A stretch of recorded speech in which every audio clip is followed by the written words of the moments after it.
اعوذ باللہ من الشیطان الرجیم بسم اللہ الرحمن الرحیم الحمدللہ رب العالمین والصلاة والسلام علی سید الانبیاء والمرسلین وخاتم النبیین اللہم صلی علی سیدنا و مولانا محمد وعلی آل سیدنا و مولانا محمد وبارک وسلم وصلی علیہ۔ معزز ناظرین، السلام علیکم ورحمۃ اللہ وبرکاتہ۔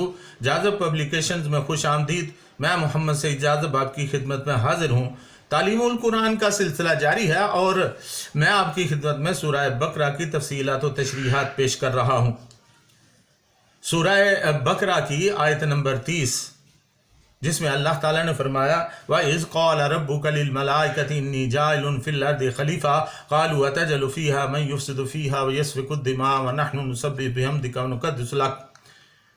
ناظرین، اس بارے میں عرض کر چکا ہوں کہ یہ آیت کریمہ سورہ بقرہ کے چوتھے رکوع کی پہلی آیت ہے، اور چوتھے رکوع میں اللہ تعالیٰ نے قصہ آدم بیان کیا ہے۔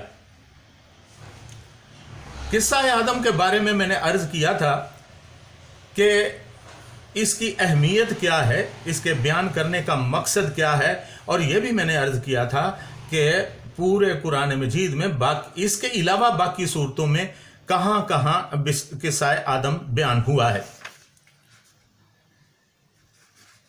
ناظرین، یہاں جو اللہ تعالیٰ نے فرمایا اس کا میں خلاصہ آپ کے سامنے رکھ دیتا ہوں۔ اللہ تعالیٰ نے تمام فرشتوں کو اکٹھا کیا اور ان کو اطلاع دی کہ اے میرے فرشتوں، میں زمین کے اندر ایک نئی مخلوق بنانے جا رہا ہوں جس کا نام آدم ہوگا، اور وہ زمین کے اندر میرا نائب ہوگا۔ وَإِذْ قَالَ رَبُّكَ لِلْمَلَائِكَةِ إِنِّي جَاعِلٌ فِي الْأَرْضِ خَلِيفَةً، اور جب تمہارے رب نے فرشتوں سے کہا کہ میں زمین کے اندر ایک نائب بنانے والا ہوں، تو فرشتے حیرت میں پڑ گئے اور سوچنے لگے بھلا یہ کون سی مخلوق ہوگی جس کو ہمارا رب اپنا نائب بنائے گا۔ یقیناً وہ کوئی انوکھی مخلوق ہوگی۔ سوچنے کے بعد وہ اس نتیجے پر پہنچے کہ شاید رب کریم کو اپنی عبادت کے لیے کسی اور مخلوق کی بھی ضرورت ہے، اور اللہ تعالیٰ جن اجزاء کو ملا کر یہ مخلوق پیدا کرے گا وہ بظاہر ایک دوسرے کی ضد ہیں، اور اگر اجزاء ہی ایک دوسرے کی ضد ہیں تو جو مخلوق پیدا ہوگی وہ دنگا اور فساد ہی پیدا کرے گا۔ چنانچہ وہ یک زبان ہو کر کہنے لگے قالوا اتجعل فیہا من یفسد فیہا ویسفک الدماء ونحن نسبح بحمدک ونقدس لک۔ کہنے لگے کیا تو مقرر کرتا ہے زمین میں جو فساد کرے گا اس میں اور خون ریزیاں کرے گا، حالانکہ ہم تیری تسبیح کرتے ہیں، تیری حمد کے ساتھ اور پاکی بھی بیان کرتے ہیں تیرے لیے۔ اللہ تعالیٰ نے فرمایا قال انی اعلم ما لا تعلمون، کہ جو کچھ میں جانتا ہوں وہ تم نہیں جانتے، اور یقیناً وہی رب کائنات سب کچھ جانتا ہے۔ حضرت پیر کرم شاہ صاحب رحمۃ اللہ علیہ یہاں پر یہ فرماتے ہیں کہ سوال پیدا ہوتا ہے کہ کیا یہ فرشتوں کے لیے اطلاع تھی یا مشورہ، یا پھر اللہ تعالیٰ ان سے اجازت مانگ رہا تھا۔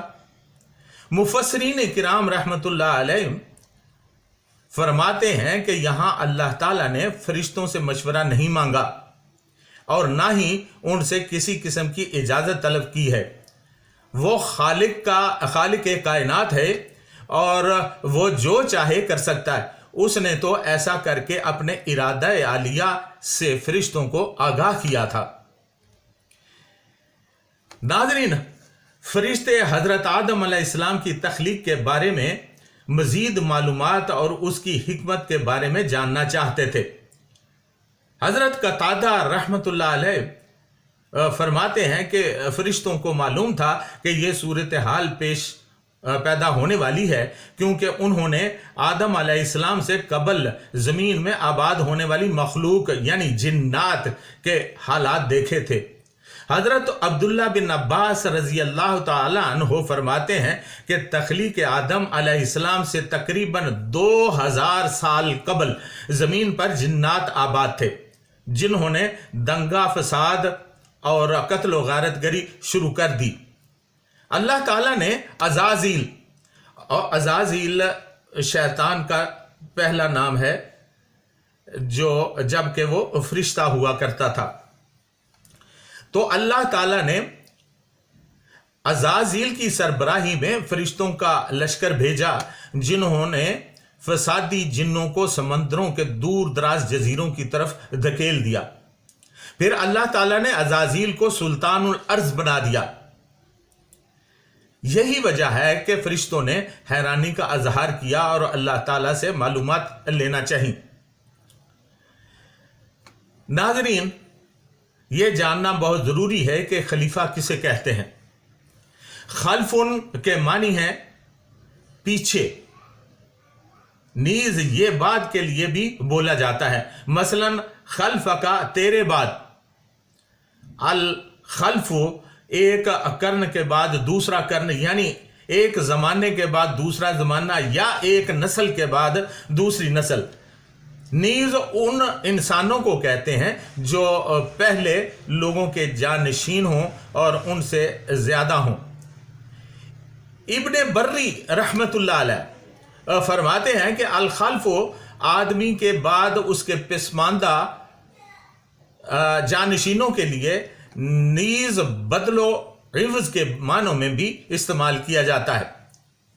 علامہ ابن اسیر رحمت اللہ علیہ فرماتے ہیں کہ خلفہ ہو یا خلفن ہو، دونوں کے معنی ایک ہی ہیں، اور یہ گزرے ہوں کے بعد آنے والوں کو کہتے ہیں۔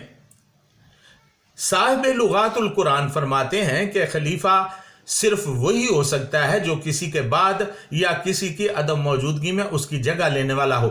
چونکہ خدا ہر وقت اور ہر جگہ موجود ہے، اس لیے خدا کے بعد یا خدا کی عدم موجودگی میں اس کی جانشینی کا تصور ہی باطل ہے۔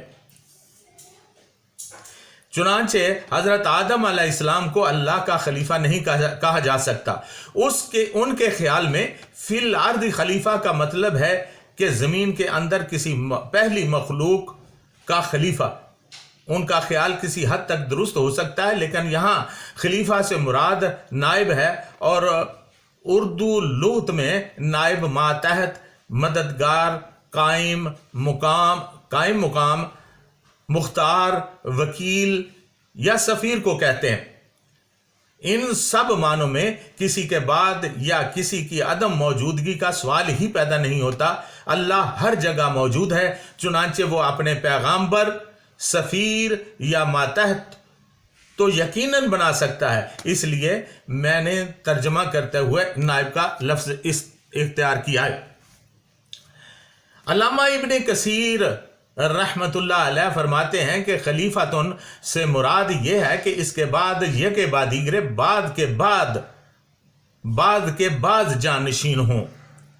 ایک زمانہ کے بعد دوسرے زمانہ میں یوں ہی سلسلہ چلتا رہے گا۔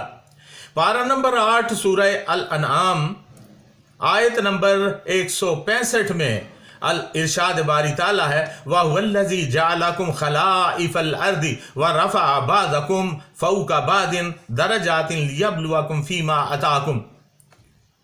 وہی ہے جس نے تم کو زمین کا خلیفہ بنایا اور تم میں سے بعض کو بعض کے مقابلہ میں زیادہ بلند درجے دیے، تاکہ جو کچھ تم کو دیا ہے اس میں تمہاری آزمائش کرے۔ بعض مفسرین کرام رحمت اللہ علیہم فرماتے ہیں کہ خلیفہ سے مراد صرف آدم علیہ السلام ہے۔ تفسیر رازی میں علامہ رازی رحمت اللہ علیہ نے اس خیال سے اختلاف کیا ہے۔ بظاہر معلوم ہوتا ہے کہ یہ مطلب نہیں۔ اس کی ایک دلیل فرشتوں کا یہ قول ہے کہ وہ زمین میں فساد کریں گے اور خون بہائیں گے۔ ظاہر ہے کہ انہوں نے یہ اولاد آدم کی نسبت کہا تھا، نہ کہ حضرت آدم علیہ السلام کی نسبت۔ ناظرین، یہ تھے مقصد حضرت آدم علیہ السلام کی تخلیق کا، اور مختصر سا واقعہ جو میں نے آپ کے سامنے عرض کر دیا۔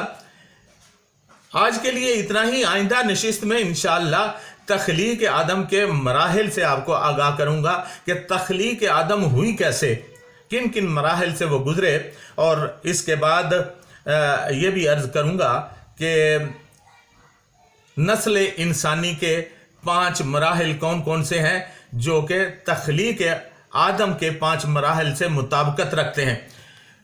تب تک کے لیے اجازت، وما علینا الا البلاغ المبین۔